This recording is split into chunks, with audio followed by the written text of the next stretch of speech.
C'est simplement une mise en garde de la personne qui est responsable de la Concorde nationale sur le fait qu'il n'est plus possible de prétendre s'exonérer de la question vaccinale et de vivre normalement, parce que ce n'est pas possible. Le nombre de personnes contaminées par des personnes vaccinées, c'est pas neutre. Les personnels médicaux qui ne peuvent plus de ces urgences et de ces lits de réanimation saturés par 80 et 90% de personnes non vaccinées, c'est une réalité.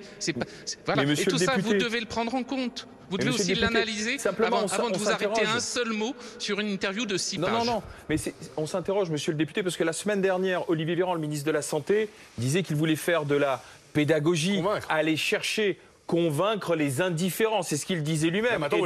Et de convaincre, en l'espace de 4 jours, on est passé de convaincre pour le ministre de la Santé, emmerder pour le président de la République, à un niveau donc bien supérieur. On appelle chacune et chacun à sa propre responsabilité. Il est des mots électrochocs. Quand vous mesurez qu'un certain nombre de personnes sont toujours réfractaires à la vaccination, il est des mots électrochocs. Je crois qu'il ne faut pas non plus en faire. Il ne faut pas en faire des caisses sur ce mot-là. On l'emploie toutes et tous dans notre vie quotidienne. Il faut arrêter de jouer les vierges effarouchées.